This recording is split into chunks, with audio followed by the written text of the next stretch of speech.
है कि ईएमएफ का जो फॉर्मूला आता है, ईएमएफ का फॉर्मूला हमारे पास है L dot V cross B। या हमने क्या सीख लिया है, हम तो सीधे सीधे कह देंगे कि ईएमएफ का मैग्नीट्यूड होगा कितना, BVL, और हम याद रखेंगे कि B, V और L जो तीन कंपोनेंट्स हम लें ये म्यूचुअली परपेंडिकुलर होने चाहिए। तो यहाँ पे आप देख सकते हो कि AD के लिए और BC के लिए लेंथ और वेलोसिटी की डायरेक्शन सेम है। तो मैग्नेटिक फील्ड की कोई भी वैल्यू हो, आप वेलोसिटी को लेंथ के परपेंडिकुलर कभी ले ही नहीं पाओगे, कोई कंपोनेंट एग्जिस्ट ही नहीं करता। तो सीधे मैं कह सकता हूँ कि AD का पोटेंशियल डिफरेंस तो जीरो होना चाहिए और यही पोटेंशियल डिफरेंस BC के अक्रॉस भी होना चाहिए। यानी B और C का सेम पोटेंशियल है तो इनके बीच में कोई पोटेंशियल डिफरेंस नहीं है। A और D का भी सेम पोटेंशियल है क्योंकि इनके बीच में कोई पोटेंशियल डिफरेंस नहीं है। और कारण क्या है, क्योंकि वेलोसिटी पैरेलल है लेंथ के। अब बचे हमारे पास दो सेक्शन AB और CD। तो AB के लिए क्योंकि मैग्नेटिक फील्ड हर पॉइंट पे वेरी कर रही है तो मैं क्या करूंगा, मैं यहाँ से x डिस्टेंस पे जाके एक dx थिकनेस का एलिमेंट कंसिडर कर लूंगा। इस छोटे से एलिमेंट के लिए dv अगर पोटेंशियल डिफरेंस में लिखता हूं तो dv की वैल्यू कितनी आ जाएगी, देख सकते हो आप। x डिस्टेंस पे मैग्नेटिक फील्ड वायर की वजह से होगी mu naught I by 2 pi x, ये हो गया b। वेलोसिटी तो उसकी भी v है और उसकी लेंथ कितनी है, dx है। इसी को मैं इंटीग्रेट कर दूंगा L से लेके 2L तक। तो जो मुझे पोटेंशियल डिफरेंस यहाँ से मिलेगा वो आ गया आपका mu naught I V by 2 pi ln 2L by L यानी कि ln 2। ये आ गया आपके पास पोटेंशियल डिफरेंस। अच्छा, सेम चीज तो CD के साथ होगी क्योंकि CD के लिए भी आप इसी तरह से एलिमेंट लोगे, आप x पे जाओगे, dx का एलिमेंट लोगे, ठीक है ना। तो सेम ईएमएफ किसका आने वाला है, CD का भी आने वाला है। तो इसे मैं कह सकता हूँ ईएमएफ ऑफ AB और यही इक्वल है ईएमएफ ऑफ CD। अब देख लेते हैं कि बैटरीज किस तरह से बनी होगी। तो हमारा लूप इस तरह से दिया हुआ है और ये मूव कर रहा है कुछ इस तरह से, ठीक है ना। A ये है, B ये है, C और ये D। अब हर जगह पे मैग्नेटिक फील्ड जो आ रही है उसकी वैल्यू भले ही अलग है लेकिन डायरेक्शन तो फिक्स है। वायर क्योंकि यहाँ है हमारा I करंट लेके, तो मैग्नेटिक फील्ड हर जगह पे इनटू द प्लेन है कि नहीं है। तो अगर मैं किसके लिए बात करूं, अगर मैं वायर AB के लिए बात करूं तो AB के लिए अगर आप V क्रॉस B करते हो तो बैटरी कैसी बनेगी, V क्रॉस B करने से पॉजिटिव टर्मिनल आएगा लेफ्ट में, यानी कि कुछ इस तरह की बैटरी बनने वाली है। सिमिलरली C और D के लिए मैं V क्रॉस B करूं तो देखो V क्रॉस B फिर से कैसे आएगा, कुछ इस तरह से आएगा और ये बनने वाली है बैटरी। समझ आया क्या आपको। अब हमें पूरे लूप का ईएमएफ बताना था।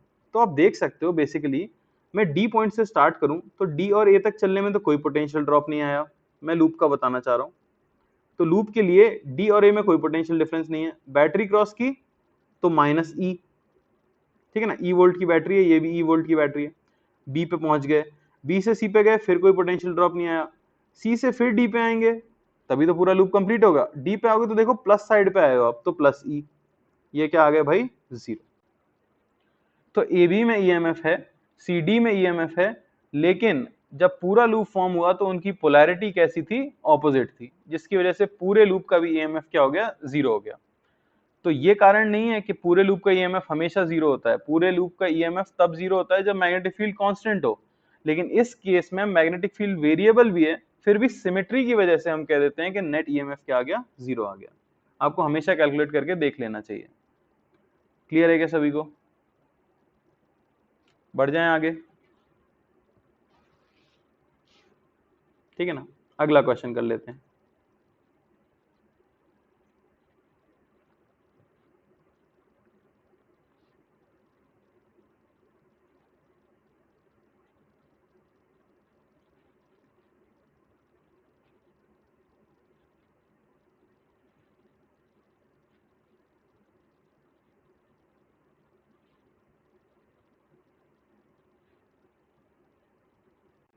ठीक है, तो एक वायर है जो कि इंक्लाइंड प्लेन पे स्लाइड कर रहा है, कांस्टेंट स्पीड है v, उससे स्लाइड कर रहा है नीचे की तरफ, ठीक है ना। पूरा जो लूप है इस तरह से, बीच में कुछ नहीं है इंक्लाइंड प्लेन के, पर प्लेन की जो साइड्स हैं वो कंडक्टिंग वायर्स हैं, ये याद रखना। और पूरे इस सर्किट का जो रेजिस्टेंस है वो इफेक्टिवली R है। मैग्नेटिक फील्ड आपको दी गई है B है B नॉट J कैप, यानी कि मैं शो करूं अगर तो इस तरह से ऊपर की तरफ मैग्नेटिक फील्ड B दी गई है। समझ आ रहा है। आपको बताना है कि करंट थ्रू रेजिस्टर R कितना होगा, करंट थ्रू R कितना होगा। ध्यान से करना। एक रॉड है जो इंक्लाइन प्लेन पे मूव कर रही है कंटिन्यूअसली, कांस्टेंट स्पीड से, और इस पूरे लूप का ये जो लूप ऐसा बन रहा है ना, बेसिकली आपको याद रखना है कि यहाँ पे एक रेजिस्टेंस आर दिया हुआ है और ये वायर्स कंडक्टिंग है, साइड के जो वायर्स हैं। तो क्योंकि अब पूरा लूप बन गया है तो इस रॉड के अंदर तो ईएमएफ आएगा, और ईएमएफ के अक्रॉस क्योंकि रेजिस्टेंस लगा दिया तो करंट आ जाएगा, तो उसी करंट की वैल्यू बतानी है।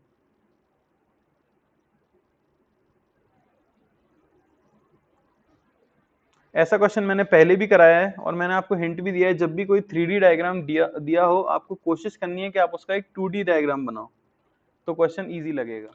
हाँ भाई वो मेडिकल का है, क्योंकि मुझे वही अवेलेबल था, मैंने सोचा कुछ नहीं से तो कुछ भला है, क्योंकि एडवांस वाला मॉड्यूल तो वो लोग दे नहीं पा रहे हैं, या शायद पता नहीं, मैंने मैम से बोला तो उन्होंने यही फॉरवर्ड किया मुझे, तो मैंने डाल दिया है। तब तक ये तो सॉल्व कर ही सकते हो, ठीक है ना, बाकी मैं बोलता हूँ उनसे।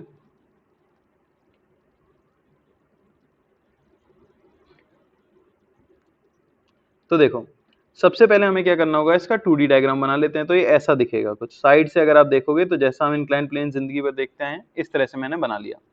मैग्नेटिक फील्ड भाई ऊपर की तरफ दी हुई है B।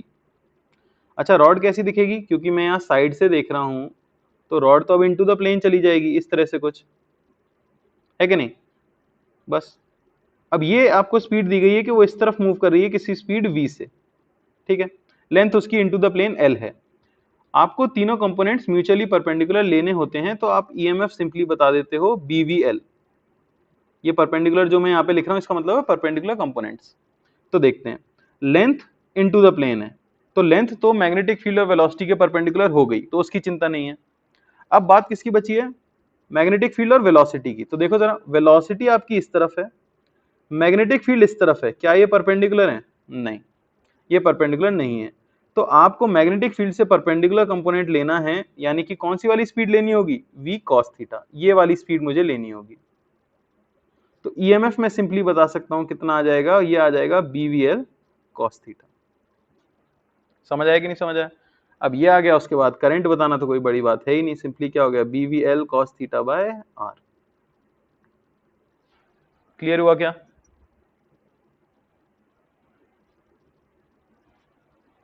क्लियर है, चलो ठीक है भाई आगे बढ़ लेते हैं। तो आगे मोशनल ईएमएफ का एक और पार्ट आ जाता है जिसे हम कहते हैं रोटेशनल ईएमएफ।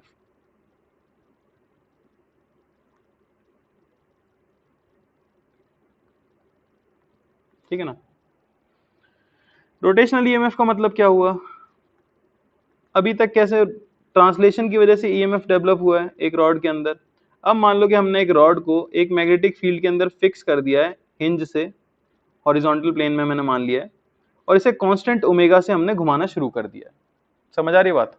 ये लेंथ आपकी L ले लेता हूं मैं रॉड की। तो पूछा जाएगा क्या इस रॉड के एंड्स के बीच में कोई पोटेंशियल डिफरेंस डेवलप होगा। तो याद रखना पूरे लूप को अगर आप घुमाते थे कांस्टेंट मैग्नेटिक फील्ड में तो कोई ईएमएफ नहीं आता था, लेकिन रॉड को अगर आप घुमाओगे तो फिर ईएमएफ आ जाएगा। ऐसा क्यों, ऐसा इसलिए क्योंकि किसी भी इंस्टेंट पे देखा जाए तो ये रॉड जो है वो छोटी छोटी रॉड से मिलके बनी है कि नहीं। और ये छोटी छोटी रॉड्स इस ओमेगा की वजह से किसी लीनियर स्पीड से चल रही होती हैं v। और v की वैल्यू क्या होगी, अगर मैं ये एलिमेंट जो ले रहा हूं ये x डिस्टेंस पे ले लेता हूं तो हमें पता है v बराबर हो जाता है x ओमेगा। तो ये छोटी सी रॉड x ओमेगा स्पीड से मूव कर रही है इस इंस्टेंट पर। तो इस छोटे से एलिमेंट में एक ईएमएफ डेवलप होगा, उस ईएमएफ की वैल्यू कितनी होगी dv। अभी हमें पता है L dot v cross b, magnetic field अंदर की तरफ b है तो b, वेलोसिटी देखो उससे परपेंडिकुलर है तो पूरा कंपोनेंट, और आप देख सकते हो कि लेंथ भी जो है दोनों से परपेंडिकुलर है। लेंथ कितनी सी ली है मैंने, छोटी सी लेंथ ली है मैंने dx, तो मैं यहां लिख दूंगा dx। ये छोटा सा ईएमएफ आपके छोटे से एलिमेंट के अंदर डेवलप हुआ है। अच्छा सारे एलिमेंट्स एक ही डायरेक्शन में चल रहे हैं, सभी इस समय नीचे जा रहे होंगे इस इंस्टेंट पर, तो सभी की बैटरी भी सेम डायरेक्शन में बनेगी, सेम पोलैरिटी के साथ, कुछ इस तरह का सीन होगा, छोटे छोटे से बैटरीज इस तरह से बनेंगे। तो इफेक्टिवली सारे छोटे छोटे ईएमएफ क्या होने वाले हैं, ऐड होने वाले हैं। तो उन्हें मैं सिंपली क्या कर सकता हूँ, इंटीग्रेट कर सकता हूँ। लिमिट क्या लगा दूंगा मैं, तो आप देख सकते हो x की वैल्यू जो है 0 से लेके कहां तक वेरी कर रही है, वेरी कर रही है वो L तक। वैल्यूज पुट कर दो, ये आ जाएगा इंटीग्रेशन b, वेलोसिटी को मैं लिख सकता हूँ omega x into D x 0 से लेके L तक। तो जो पोटेंशियल डिफरेंस आपको मिलेगा वो मिल जाएगा बी ओमेगा एक्स का integration L square by 2 limit put करने के बाद। तो डेल्टा वी हमें मिलता है कितना, half B omega L square. Formula है, याद रखना होता है। रोटेटिंग रॉड के लिए potential difference between the ends आ जाता है half B omega L square, जहां पे एल क्या है, एल है length of the rod from hinge, hinge से हमने मेजर की थी, तो ये आ जाएगा। अब आप बोल सकते हो कि कौन हायर पोटेंशियल पे होगा। अगर मैं यहाँ दो पॉइंट्स को नाम दे दूं, इसे मैं ए नाम दे दूं और इसे मैं सी नाम दे दूं, तो कौन सा वाला पॉइंट हायर पोटेंशियल पे होगा, मुझे अगर ये पता करना है तो मैं सिंपली इसको रिप्लेस कर लूंगा किससे, एक बैटरी से। ठीक है ना। कैसे रिप्लेस होगी बैटरी, हम सीख चुके हैं ये चीज। तो ये रही आपकी मैग्नेटिक फील्ड अंदर की तरफ, वेलोसिटी आपकी नीचे की तरफ। वी क्रॉस बी कर दो भाई, वी क्रॉस बी कर दो। वी क्रॉस बी करते ही आपको साफ दिख जाएगा कि सी जो है हायर पोटेंशियल पे है, तो बैटरी कुछ इस तरह की बन रही होगी। समझ आ रही है बात। तो हमारा आंसर क्या आ जाएगा, half B omega L square. Fluctuate नहीं करेगा बेटा। क्यों फ्लक्चुएट नहीं करेगा, ऐसा सोच के देखो, क्योंकि जो एलिमेंट एक्स दूरी पे है उसकी स्पीड फिक्स है। क्या, उसकी स्पीड फिक्स है x omega. Magnetic field fix है क्या, हाँ। तो क्या चेंज कर रहा है, कुछ भी चेंज नहीं कर रहा है। सारी चीजें हमेशा म्यूचुअली परपेंडिकुलर ही रहने वाली हैं। लेंथ हमेशा वेलोसिटी के परपेंडिकुलर होगी, देखो। तो ये चीज कांस्टेंट रहेगी। अगर आपने कांस्टेंट मैग्नेटिक फील्ड में इसे घुमाना स्टार्ट किया है, तो ये चीज कैसे आ जाती है, कांस्टेंट आ जाती है। क्लियर हुआ क्या सभी को, कोई डाउट। इसी को हम बोल देते हैं रोटेशनल ईएमएफ। चलो, क्लियर हो गया तो मैं क्वेश्चन दे देता हूं।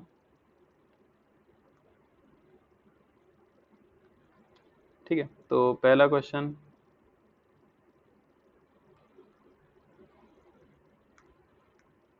साइन के साथ बताना V A minus V B. ठीक है ना।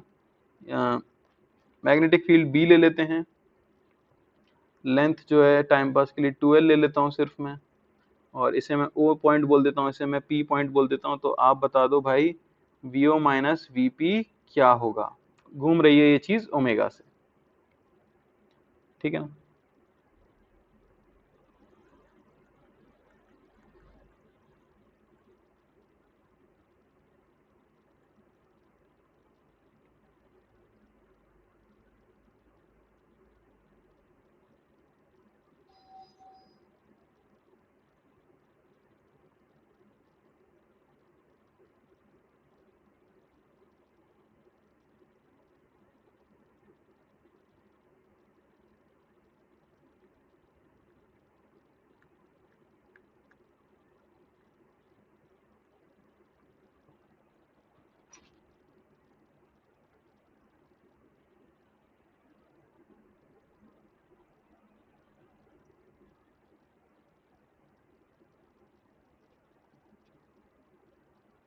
सौम्या थोड़ा सा केयरफुली करो यार, थोड़ा सा केयरफुली। आपने छोटी सी कैलकुलेशन मिस्टेक कर दी है सिर्फ।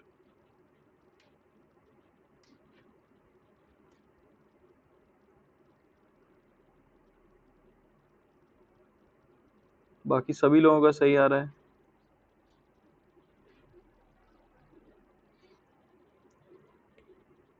तो पहला सवाल तो था ही नहीं।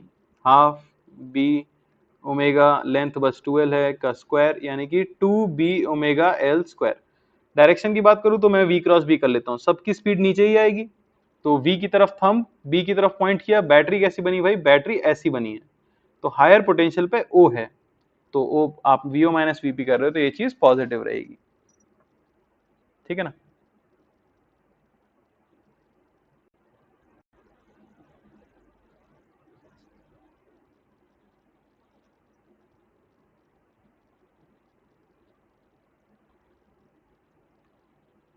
देख लेते हैं।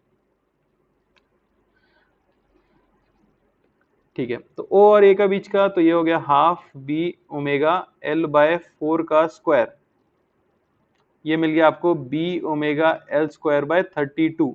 साइन चेक करना है मुझे, तो V क्रॉस B, ये मुझे मिल गई बैटरी इस तरह से।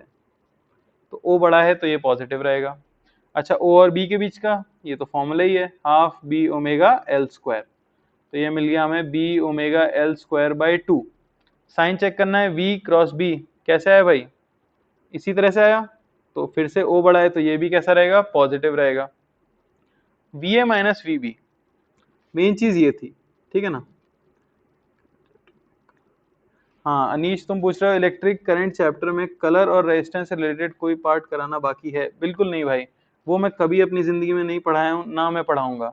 जो टॉलरेंस और वो एक गंदा सा गाना स्कूल में सिखाया जाता है याद कराने के लिए, कलर वाला कोड वगैरह जो कुछ है, वो सब कचरा आपको अपनी श्रद्धा से करना पड़ेगा बेटा। क्योंकि ना मैंने अपने जीवन में वो कभी ध्यान दिया है उस पर, ना मैंने कभी वो पढ़ा है, ना मैं उसे पढ़ाना पसंद करता हूँ। उसे रटना है, उसमें कोई लॉजिक नहीं है, कोई दिमाग की जरूरत नहीं है, ठीक है ना। अरे वो देखा नहीं है क्या, बी ग्रेट कुछ करके वो कलर होते हैं, एक चीज छपी सी रहती है, ठीक है ना। वो कलर कोडिंग वाली चीज जो है वो एनसीईआरटी में छपी हुई है, रट लो भाई। टाइम पास नहीं करते अपन यहाँ, ठीक है ना। उसमें कोई डाउट हो तो पूछना भाई, मैं भी पढ़ के बता दूंगा, पर मुझे लगता नहीं है उसमें कोई डाउट होगा किसी को। हाँ इनऑर्गेनिक केमिस्ट्री का नाम कैसे ले रहे हो, उतना भी गंदा नहीं है, पर हाँ इनऑर्गेनिक केमिस्ट्री तो बहुत ही गंदा हो गया भाई, उतना गंदा तो फिजिक्स में कुछ है ही नहीं। तो अब आप देख सकते हो VA माइनस VB बोला गया है, तो गलती क्या कर सकते हैं लोग कि ये दूरी कितनी है मेरे भाई, 3L/4। तो मैं अगर लिख दूं हाफ बी ओमेगा 3L/4 का होल स्क्वायर, तो ये सही है या गलत है? क्या मुझे कोई बता सकता है कि ये सही है या गलत है? जल्दी से दो भाई अपना आंसर। काफी लोगों ने बता दिया है कि ये गलत है, बिल्कुल गलत है, विदित ने तो कह दिया है, यानी कि मुझे नहीं आता। तो आपकी बात एकदम सही है। आप अगर इस तरह से कर दो, हमने फॉर्मूला ये नहीं बताया है कि हाफ बी ओमेगा दुनिया में किन्हीं भी दो लोगों के बीच की दूरी का स्क्वायर, ये फॉर्मूला नहीं है। फॉर्मूला था half B omega L square, starting point, यानी पॉइंट की दूरी आप कहां से लेते हो, सिर्फ हिंज से लेते हो। समझ आ रही है बात? तो आपको इस तरह से नहीं करना है भाई कि आप यहाँ पे 3L/4 लिख दो, आपको इक्वेशन सॉल्व करके निकालना पड़ेगा। समझ आ रही है बात? तो ये हमारी इक्वेशन 1 थी, ये इक्वेशन हमारी 2 थी, मुझे क्या चाहिए, VA माइनस VB, तो मैं क्या करूं, 2 - 1 कर दूं। समझ आ रही बात? 2 - 1 करते ही मुझे मिल जाएगा VA माइनस VB, और आंसर मिलेगा आपको B omega L square by 2 minus B omega L square by 32। समझ आया? ये आपको मिलेगा कितना, 15B omega L square by 32। दोनों से अलग आंसर आता है, तो ये चीज नोट बना के आप याद रखना कि half B omega L square में L is the distance from hinge. आप किन्हीं भी दो पॉइंट्स के बीच की दूरी का स्क्वायर करके आंसर नहीं दे सकते हो। क्या क्लियर हो गया है सभी को? बिल्कुल सही था सौम्य, हाँ दोनों को सब्ट्रैक्ट करके ही निकालना है, इक्वेशन सॉल्व करके निकालना है हमें। चलो भाई आगे बढ़ जाते हैं थोड़ा सा। तो तुम्हें क्लियर हो गया, ठीक है ना, इस पे एक और कराने की जरूरत तो नहीं है। हाँ भाई, तो अब बोल रहे हो sir thermal and chemical effect of current. देखो केमिकल में चा आ गया है, चा यानी कि केमिस्ट्री।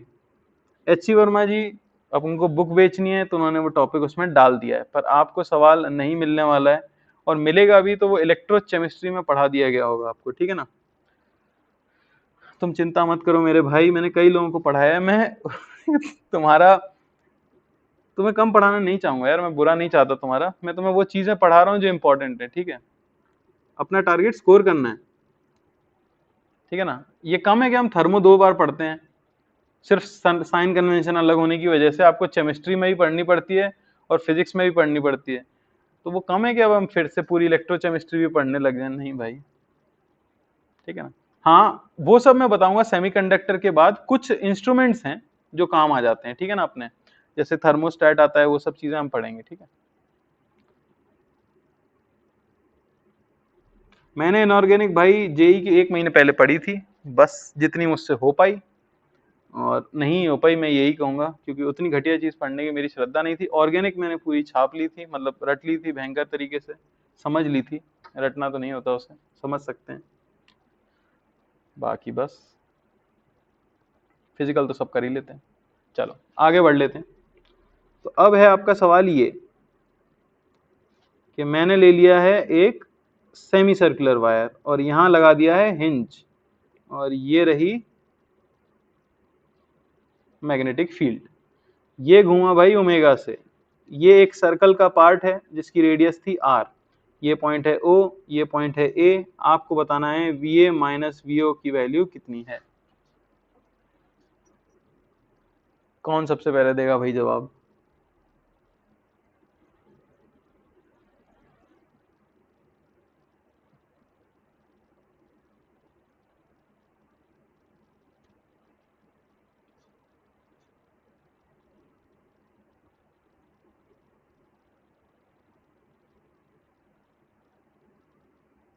क्या बात है सुमित, सही है भाई आंसर, विदित का भी सही है।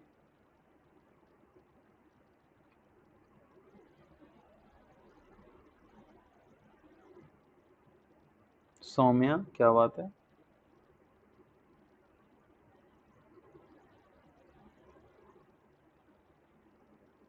भाई सभी लोग समझ गए, तो मैंने नोट नहीं लिखाया, फिर भी आपको चमक गया होगा भाई कि ये जो फॉर्मूला है ना अपना, half B omega L square, उसमें एल जो है वो आपका डिस्प्लेसमेंट वेक्टर है। मैंने कहा भी था इस पूरे चैप्टर में आप क्या यूज कर सकते हो, सीधे से डिस्प्लेसमेंट वेक्टर यूज कर सकते हो, यानी कि बीच में कैसा भी वायर दिया गया हो आप उसे रिप्लेस कर सकते हो किससे, एक डिस्प्लेसमेंट या स्ट्रेट वायर से, सबसे छोटी लेंथ के वायर से। तो मैं सिंपली इस हिंज पे 2r लेंथ का एक वायर बना दूंगा और यहां पॉइंट ले लूंगा ए।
राजेंद्र सर की तरह, हाँ है ना भाई, ये तुमने सही बात बताई यार, आईडी तो है मेरे पास भी।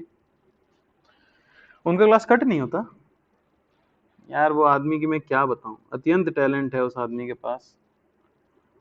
अब वो पता नहीं आईडी की वजह से नहीं कट होता या उनके टैलेंट को देख के कट नहीं होता, डर से हो सकता है नहीं कट होता हो, कुछ भी संभव है।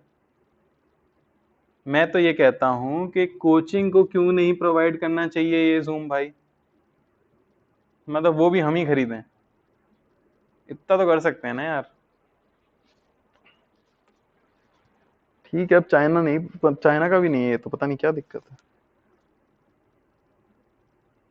आवाज उठाएं हम लोग, मत उठाओ, कुछ मत उठाओ, ऐसे समय में कुछ नहीं उठ रहा है, सब अपने घर में बैठे हुए हैं, कोई सुन ही नहीं रहा है किसी की आवाज।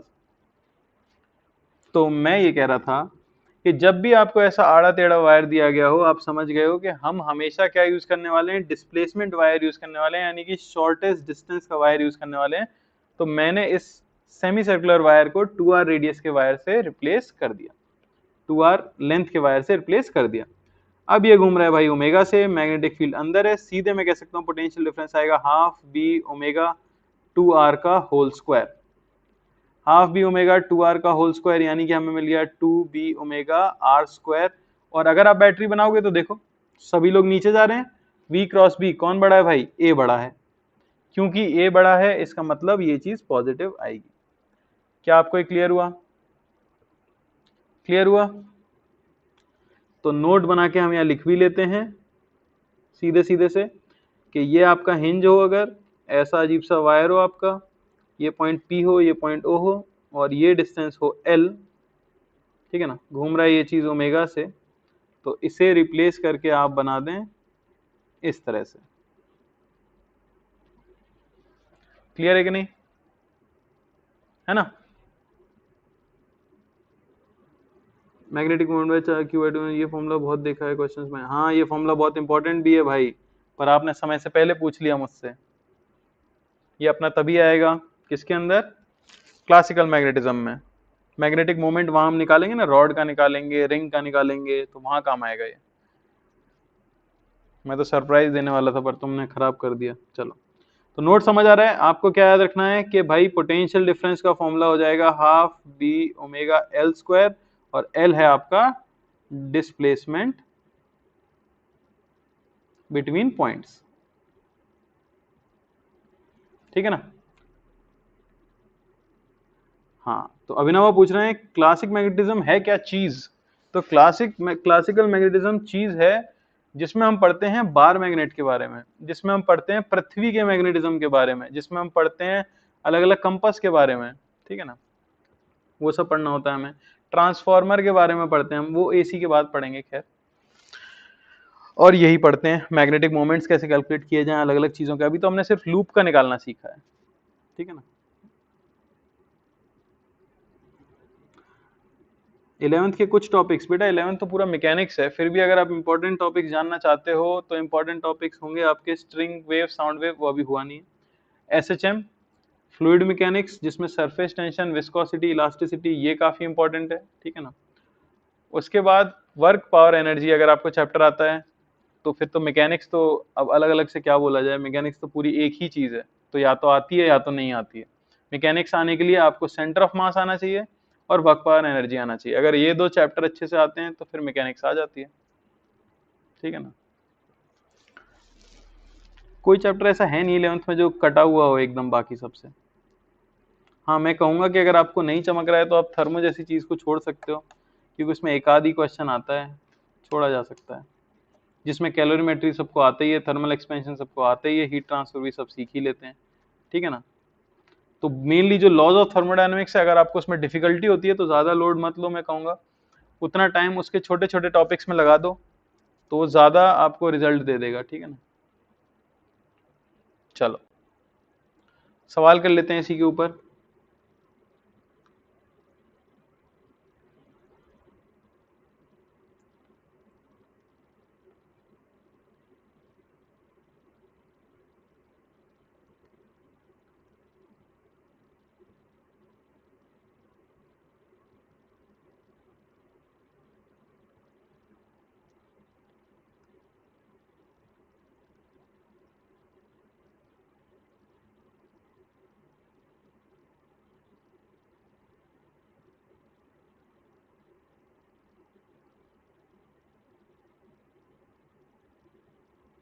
ध्यान से करना भाई। और सी के बीच का तो हमें पता है, मैं सीधे से क्या बनाऊंगा, एक डिस्प्लेसमेंट वायर बनाने वाला हूँ। ये हो गया आपका वायर, ठीक है ना। बस ये घूम रहा है, किस तरह से स्पीड है इसकी, इस तरह से। तो V क्रॉस B अगर मैं करता हूं तो बैटरी कैसी बनेगी, बैटरी ऐसी बन जाएगी। और फॉर्मूला लगा दो सीधे सीधे, क्या हो जाएगा, हाफ B, क्योंकि दूरी हमने हिंज से ही ली है, ओमेगा L की जगह क्या आ जाएगा, L√2 का स्क्वायर। समझ आया कि नहीं, हाफ B ओमेगा L√2 का स्क्वायर कितना आ जाएगा भाई, ये हमें मिल जाएगा simply B omega L square. और कौन बड़ा है, C बड़ा है, तो ये भी कैसा आ जाएगा, नेगेटिव। क्लियर है सभी को, ठीक है ना। और देख लेते हैं, और आपको देखना है VO माइनस VD, ये देखना है। तो इनकी पूरी स्पीड इस तरफ है V, तो मैं सीधे क्या लिख दूंगा, half B omega L square. और डायरेक्शन की बात करें, V क्रॉस B में करता हूं तो बैटरी इस तरह की बनेगी। कौन बड़ा है, D बड़ा है, तो फिर से क्या लगा देंगे, नेगेटिव साइन। बस अब देखो, उन्होंने ए सी पूछा है, ए और सी, क्योंकि इनमें से कोई भी हिंज नहीं है तो मुझे इक्वेशन से निकालना है, मैं डायरेक्टली फॉर्मूला नहीं यूज करूंगा। तो आपको VA माइनस VC अगर निकालना है तो इसे मैं 1 बोल दूं, अगर इसे 2 बोल देता हूं, और इसे मैं 3 बोल देता हूं।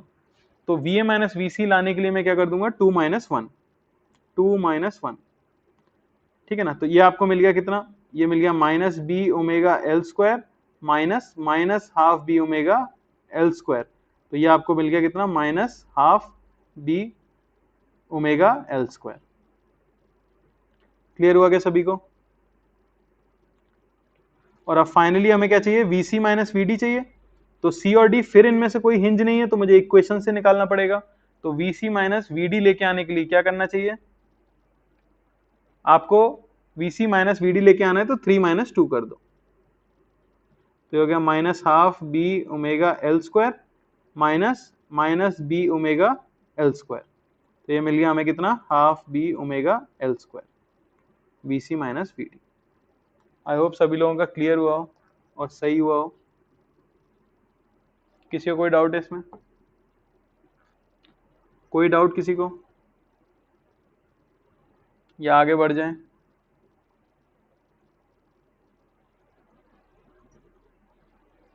बोलो भाई।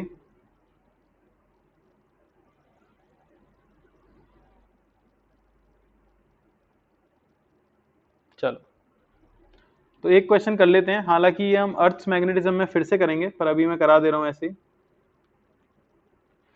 ठीक है ना। वो ये है कि आपके पास a bicycle moves at V naught from east towards west, ठीक है ना। और अर्थ्स मैग्नेटिक फील्ड, अर्थ की जो मैग्नेटिक फील्ड है उसके बारे में बताया गया है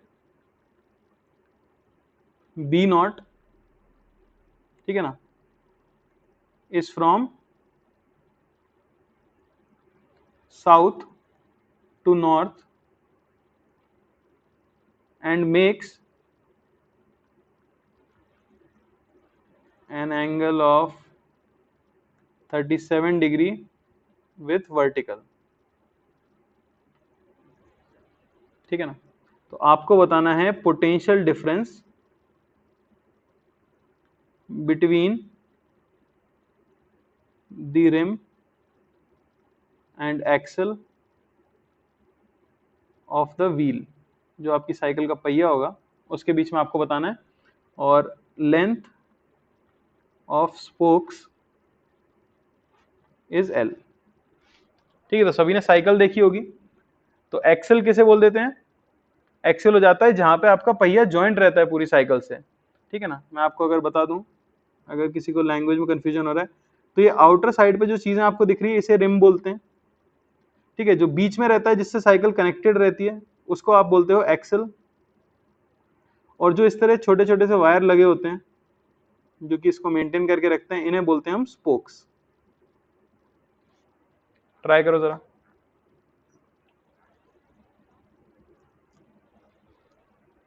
ठीक है ना। और बाइसाइकिल का प्योर रोलिंग हो रहा है, ठीक है ना।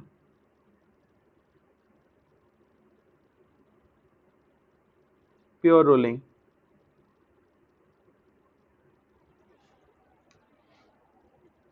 सिंपल क्वेश्चन है, बस देखने में टफ लगता है थोड़ा सा।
रोहन ने आंसर दिया है पहले।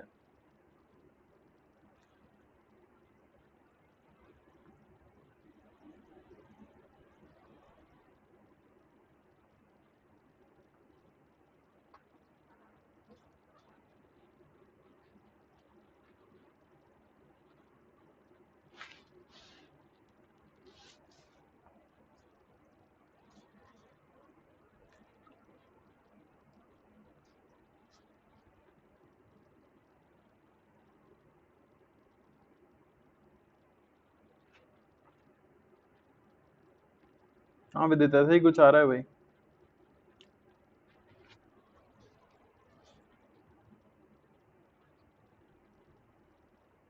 हम्म।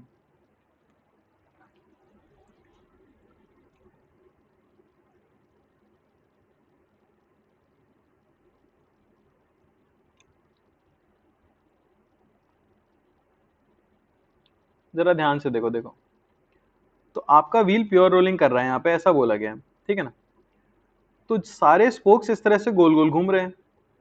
अच्छा, कौन सी वाली मैग्नेटिक फील्ड पोटेंशियल डिफरेंस ला सकती है?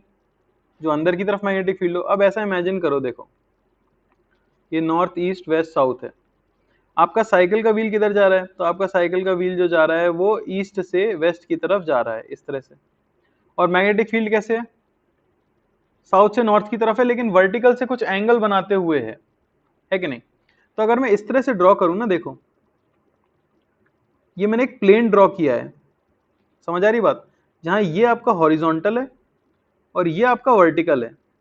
तो उन्होंने कहा है कि नेट मैग्नेटिक फील्ड जो है ना अर्थ की, वो ऐसे कुछ है बी नॉट, और ये एंगल वो बना रही है 37 डिग्री। तो एक बात बताओ, हेलो, अब आ रही है आवाज?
हेलो,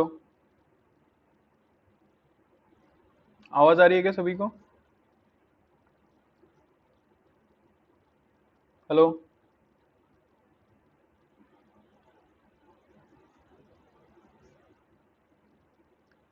आवाज आई क्या? इंटरनेट गायब हो गया था।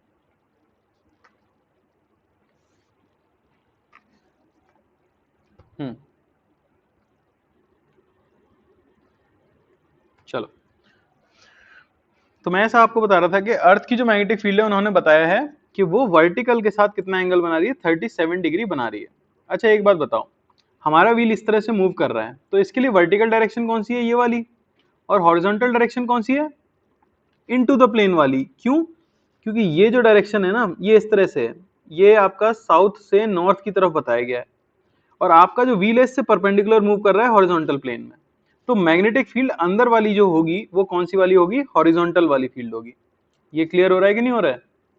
व्हील आपका इस तरह से मूव कर रहा है, हॉरिजॉन्टल ग्राउंड पे मूव कर रहा है, और क्योंकि ये मूव कर रहा है कहां से कहां, ईस्ट से वेस्ट, ये ईस्ट से वेस्ट की तरफ जा रहा है, तो मैं ये कह सकता हूं कि साउथ से नॉर्थ की तरफ हॉरिजॉन्टल प्लेन में जो फील्ड होगी उसी की वजह से तो आएगा ईएमएफ।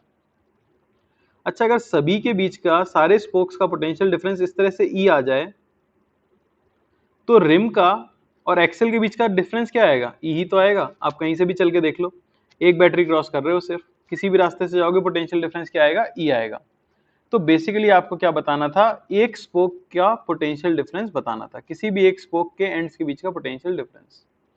अच्छा, मैग्नेटिक फील्ड कौन सी यूज करनी थी, तो वो यूज करनी थी बी नॉट साइन 37, यानी कि 3/5 बी नॉट। तो मैं सिंपली क्या लिख दूंगा, हाफ 3/5 बी नॉट ओमेगा और एल स्क्वायर। समझ आई बात? लेंथ आपकी कितनी है, एल है। ओमेगा को क्या लिख सकते हैं, v बाय एल लिख सकते हैं, तो यहां से हमें मिलेगा 3b0 v एल बाय 10, बस ये आ गया आपका आंसर। तो ये होगा पोटेंशियल डिफरेंस। ये अभी इसलिए थोड़ा सा मुश्किल इसलिए लगा है आपको क्योंकि आपने अर्थ मैग्नेटिज्म नहीं पढ़ा है, तो ये पूरी चीज मैं वहां पे समझाऊंगा आपको, मैग्नेटिक मेरिडियन क्या होता है और ये सारी चीजें। मैग्नेटिक फील्ड ऐसा इमेजिन करो कि देखो वर्टिकल से 37 डिग्री बना रही है, आपका व्हील कैसे चल रहा है, हॉरिजॉन्टल डायरेक्शन में, तो जो वर्टिकल फील्ड होगी भाई उसके तो पैरेलल चल रहे हैं ना स्पोक्स, तो वो तो पोटेंशियल डिफरेंस जनरेट कर नहीं सकती। तो कौन सी फील्ड कर सकती है, सिर्फ परपेंडिकुलर वाली। परपेंडिकुलर वाला कौन सा कंपोनेंट होगा, ये वाला हॉरिजॉन्टल वाला। ठीक है, अभी अगर दिक्कत हो भी रही है तो वो क्लियर हो जाएगा, ठीक है ना। बेटा ओमेगा को v बाय एल लिख दिया ना, इसलिए एल कट गया, एल स्क्वायर नहीं एल ही होगा। अगर अभी दिक्कत हो भी रही है तो छोड़ दो, कोई दिक्कत नहीं, ये वापस क्वेश्चन कर लेंगे हम लोग, ठीक है। अपन अगले टॉपिक पे चल लेते हैं जो कि है हमारा गाइड रेल्स।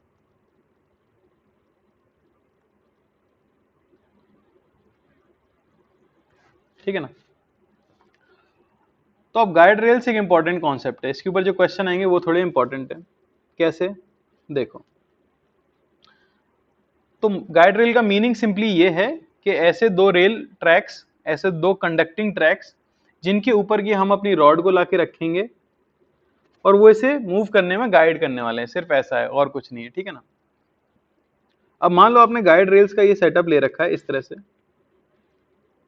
ठीक है। रीजन में मैग्नेटिक फील्ड है, बी नॉट अंदर की तरफ मैग्नेटिक फील्ड है, ये डिस्टेंस आपको एल दी गई है, ठीक है, और ये वी नॉट स्पीड से चल रही है। तो ईएमएफ कितना डेवलप होगा हम वो बता सकते हैं सीधे सीधे। जो हमारी रॉड है उसके अंदर जो ईएमएफ डेवलप होगा, मैं अगर इसे नाम दे दूं P और इसे नाम दे दूं Q, तो मैं बता सकता हूं कि VP माइनस VQ, ठीक है ना, P बड़ा भी है, ये इक्वल आपको कितना मिल जाएगा, तो आपको पता है B not V naught L, BVL जानते हैं सिंपली। तो ये आ गया पोटेंशियल डिफरेंस। तो ये गाइड रेल के ऊपर आपकी रॉड मूव कर रही है कांस्टेंट स्पीड से V नॉट, कोई समस्या नहीं थी यहां तक। अब आपने क्या किया, आपने यहां पे एक रेजिस्टेंस लगा दिया R। ध्यान से देखना, कहानी में चेंज आएगा। अच्छा, तो रॉड में तो मैं बैटरी बना चुका हूं, ठीक है ना। रॉड कैसे हो गई, ऐसे। ईएमएफ कितना आ गया, E, जिसकी वैल्यू मैं निकाल चुका हूं B not V naught L। Guide rails और एक बार, बेटा गाइड करना मतलब मार्गदर्शन करना, रेल मतलब पटरियां, तो मार्गदर्शक पटरियों को कहते हैं गाइड रेल्स। ये जो रेड वाली रॉड है ये हमारे काम की रॉड है, उसको चलने के लिए आपने क्या नीचे रेल्स बनाई है। ऐसा मान लो कि ये ट्रेन है एक तरह से आपकी रेड रॉड जो है, और नीचे दो रेलवे ट्रैक्स हैं, बस ऐसी चीज है। तो इसी को गाइड रेल बोल देते हैं, फैंसी सा शब्द है, कॉन्सेप्ट वही है। तो ईएमएफ मैंने निकाला रॉड के एंड्स के अक्रॉस, तो वो मुझे मिल गया कितना, B naught V naught L. अब आपने क्या किया है, आपने बस एक रेजिस्टेंस लगा दिया है। अच्छा, रेजिस्टेंस लगाते ही क्या होगा, करंट आ जाएगा। समझ आ रही ना बात, तो करंट इन रजिस्टर आ जाएगा कितना, करंट इन रजिस्टर अगर मैं आपको बोलूं तो बता सकते हो, बहुत आसान है। आई हो जाएगा सिंपली ई बाय आर, यानी कि B naught V naught L by R. किस तरफ से फ्लो करेगा, तो ऑब्वियसली पॉजिटिव टर्मिनल से करंट बाहर निकलेगा और फ्लो करेगा पूरी ब्रांच में, तो इस तरह से करंट हमारा फ्लो कर रहा होगा आई। तो इस वायर में भी फ्लो कर रहा होगा, इस तरह से हमारी रॉड के अंदर भी करंट आ जाएगा, ठीक है। अब हम चैप्टर में पीछे जा रहे हैं, और अब क्योंकि इस वायर के अंदर या रॉड के अंदर करंट आ चुका है, तो इस रॉड के ऊपर क्या लगने लग जाएगा, force. Force starts acting on the rod. देखो पूरी कहानी में हुआ क्या है ना, रॉड शांति से रखी हुई थी मैग्नेटिक फील्ड में, कुछ नहीं हो रहा था। आपने मान लो उसे वी नॉट स्पीड दी, तो जैसे ही आपने वी नॉट स्पीड दी, मोशनल ईएमएफ की वजह से ईएमएफ आया, क्योंकि सर्किट में रेजिस्टेंस था तो करंट आया।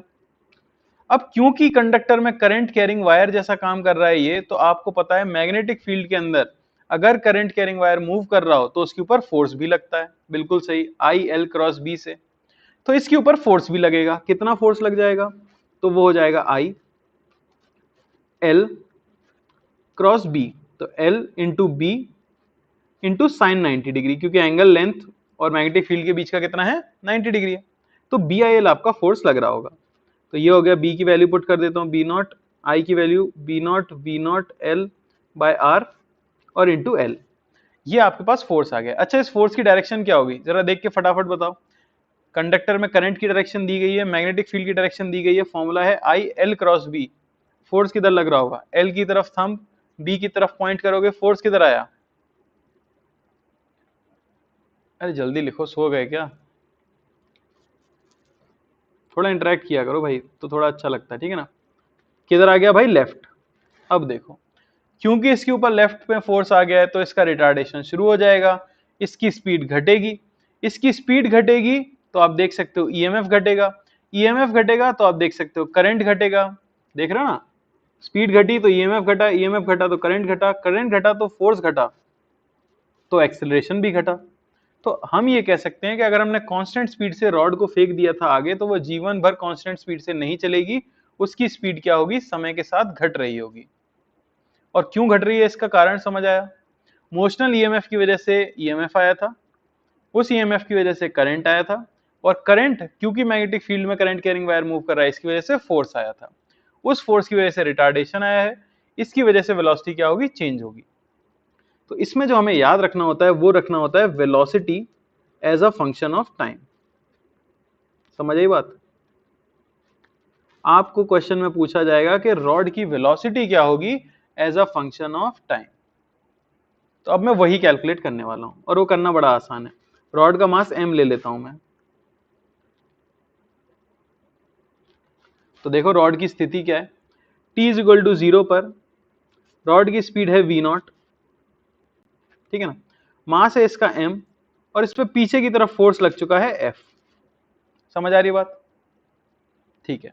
तो किसी भी टाइम t की अगर मैं बात करूं, कोई time t is equal to t है, उस समय इसकी स्पीड घट के मैं मान लेता हूं कितनी हो गई है, v हो गई है। मैग्नेटिक फील्ड तो अभी भी अंदर है कितनी, बी नॉट। तो उस समय फोर्स जो इसके ऊपर लग रहा होगा वो कितना होगा, तो फोर्स मैं बता सकता हूं होगा B naught square V naught L square by R, ऊपर वाले से। बस वी नॉट नहीं आएगा, वहां पे क्या आ जाएगा, वी आ जाएगा, B naught square V L square by R, ये हो गया फोर्स। तो एक्सेलरेशन भी लिख सकते हो, B naught square L square V by M R, ये आ गया एक्सेलरेशन। अब आपको चाहिए velocity as a function of time, तो अब तो हलवा सवाल है, D V by D T B naught square L square V by M R, नीचे ले आओ उसे, तो D V by V is equal to B naught square L square by M R into D T. समझ आई बात। t is equal to 0 पे velocity है v naught, t is equal to t पे वेलोसिटी होगी कुछ v, ठीक है ना। एक चीज और देखो जरा, एक्सेलरेशन है या रिटार्डेशन है, रिटार्डेशन है, तो मुझे क्या लिखना चाहिए एक्सेलरेशन को, minus D V by D T. समझ आएगी नहीं बात, क्योंकि रिटार्डेशन है, तो एक माइनस साइन आपको यहाँ पे मिल जाएगा। इंटीग्रेट करके मैं लिमिट पुट कर देता हूँ, तो मुझे मिलेगा L N V by V naught, ये हो जाना चाहिए minus B naught square L square by M R into T. यहां से आप v की वैल्यू अगर निकालोगे तो v की वैल्यू आपको मिल जाएगी v नॉट ई की power minus B naught square L square T by M R. तो ये है आपकी रॉड की velocity as a function of time. Clear हुआ कि नहीं हुआ, देख लो एक बार वापस से, देख लो एक बार पूरी चीज। किसी को कोई डाउट है तो पूछो।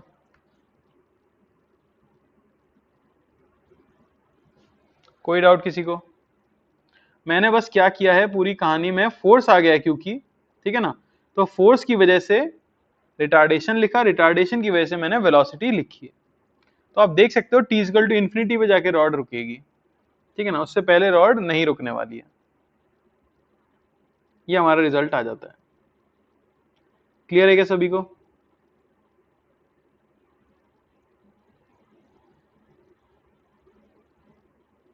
अरे क्लियर है ना भाई, चलो। लग रहा है देखने में भयानक, उतना है नहीं।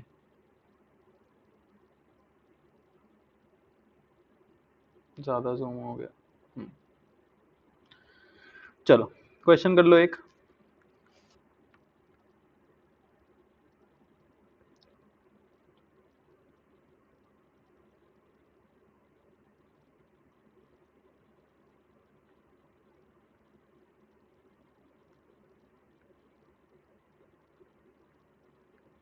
ठीक है, तो आपको बताना है। वाह कुणाल, ऐसे थोड़ी होता है, थोड़ा ऊपर करें। आपको बताना है स्पीड ऑफ रॉड, नहीं ये तो फॉर्मूला ही हो जाएगा। हाँ, तो आपको बताना है force to be applied on the rod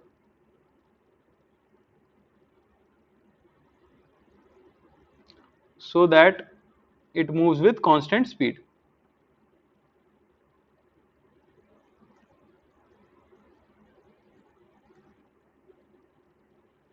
पहली चीज। दूसरी आपको बतानी है पावर डिसिपेटेड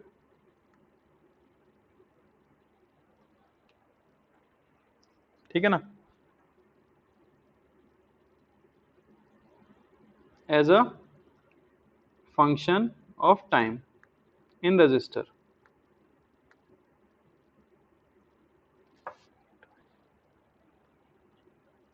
ठीक है,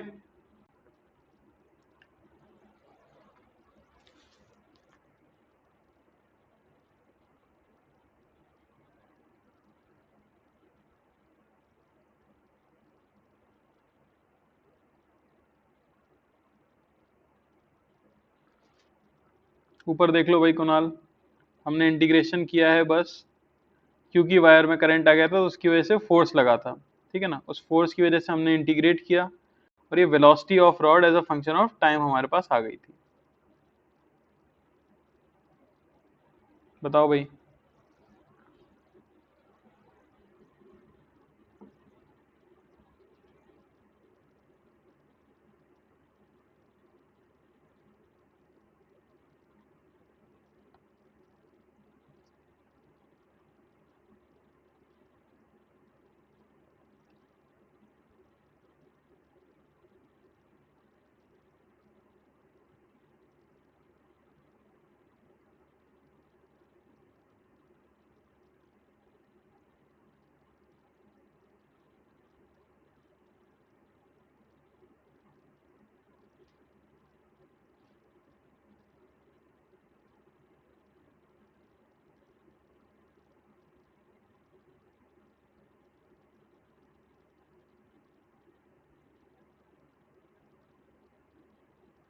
बढ़िया।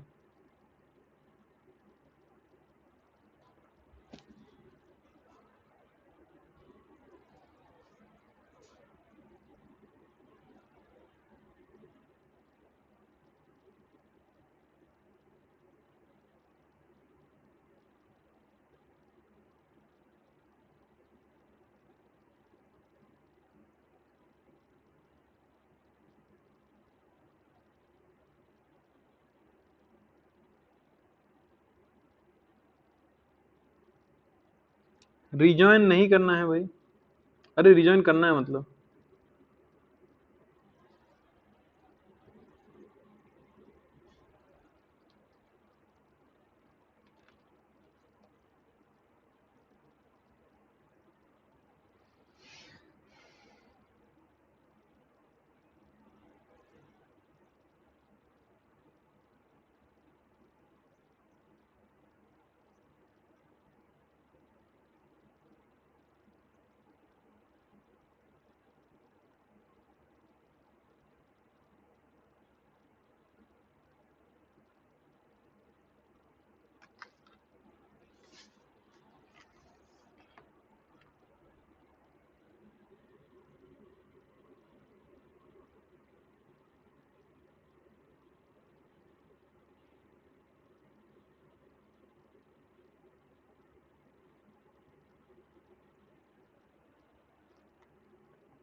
तो पहला वाला तो आसान ही है, पहला वाला तो जितना मैग्नेटिक फोर्स लग रहा हो उतना ही आपको एक्सटर्नल लगाना पड़ेगा।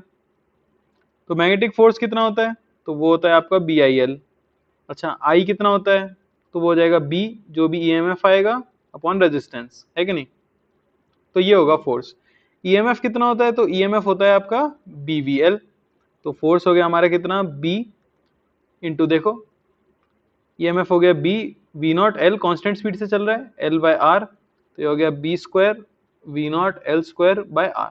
तो इतना ही फोर्स अगर आप बाहर से लगा दोगे तो ये कांस्टेंट स्पीड से मूव करता रहेगा। तो ये तो आसान था, कई लोग फॉर्मूला भी याद रखते हैं फोर्स का, आपकी श्रद्धा है, ठीक है। ये पहला पार्ट हो गया। दूसरा पार्ट क्या है भाई, power dissipated as a function of time. कितनी पावर डिसिपेट हो रही है रॉड के अंदर, रजिस्टर के अंदर as a function of time, फटाफट बता दो। बहुत गंदा सा आंसर है, मैं जानता हूँ कई लोगों का आ गया होगा पर लिखने का मन नहीं कर रहा होगा, तो मैं लिख देता हूँ। पावर क्या हो जाती है, सिंपली I स्क्वायर R। तो I क्या होता है, I आपको पता है सिंपली क्या हो जाएगा, EMF अपॉन रेजिस्टेंस का स्क्वायर इंटू रेजिस्टेंस R। समझ आ रही ना बात। अच्छा EMF कितना होगा, तो वो होगा BVL। तो B इंटू L, वेलोसिटी तो हम निकाल ही चुके हैं as a function of time, ठीक है ना। अच्छा मैंने क्वेश्चन अधूरा दिया है, अगर कांस्टेंट स्पीड से चल रहा है तो फिर सीधे ही आ जाएगी। EMF तो कितना हो जाएगा, B V naught L by R का होल स्क्वायर इंटू R। तो ये आ गया B V naught B square V naught square L square by R, ठीक है ना। तो ये हो गया आपका पावर डिसिपेटेड। क्लियर है, क्लियर है क्या सभी को। अरे बोलो, कोई डाउट तो नहीं है। पावर बस I स्क्वायर R लिखना था। तो एक मैं होमवर्क के लिए क्वेश्चन देना चाहता हूँ, प्लीज चीटिंग मत करना, अपने मन से करना, ठीक है। टाइम का फंक्शन होता तो वही वही मैं कहना चाह रहा था, as a function of time मैंने अधूरा लिख दिया।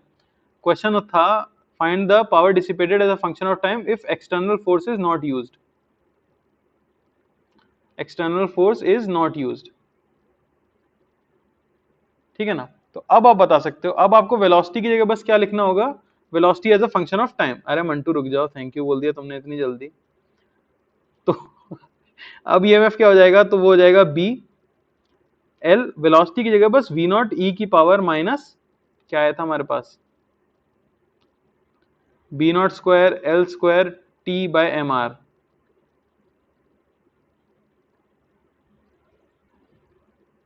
बाय R का होल स्क्वायर इंटू R। ये सुंदर सा आंसर आएगा, ठीक है ना, as a function of time अगर चाहिए, if F external is not used, ठीक है ना भाई। बस V का फॉर्मूला लिख दिया वहां पे। चलो इस पे क्वेश्चंस हम और करेंगे, एक मैं होमवर्क में देना चाहता हूं, ठीक है। आपस में मत पूछना, खुद से करना, ठीक है। तो बेसिकली यही वो क्वेश्चन था जिसके पार्ट्स में आपको करा रहा था तोड़ तोड़ के अभी तक, ठीक है। तो मेनली ये एग्जाम में पूछा गया था क्वेश्चन कि आपका वायर है जिसकी लेंथ L है, वो कांस्टेंट स्पीड से मूव कर रहा है V नीचे, मास उसका M है, वर्टिकली अप मैग्नेटिक फील्ड है, ठीक है ना। ये एंगल थीटा आपको दिया हुआ है, ये रेजिस्टेंस R है। तो आपको बताना है, क्या पूछ सकते हैं इसमें, हाँ, value of magnetic field, magnetic field for wire to slide down at constant speed. समझ आ रहा है ना, वायर कांस्टेंट स्पीड से नीचे मूव कर रहा है V स्पीड से, कंडक्टिंग वायर है, रेडियस R है, थीटा एंगल है, मैग्नेटिक फील्ड वर्टिकली अब B नॉट दी गई है। तो आपसे पूछा गया है क्या वैल्यू होनी चाहिए मैग्नेटिक फील्ड की, B नॉट की वैल्यू बतानी है बेसिकली आपको, ठीक है ना, ताकि कांस्टेंट स्पीड से मूव कर सके हमारा वायर। समझ आया सभी को क्वेश्चन।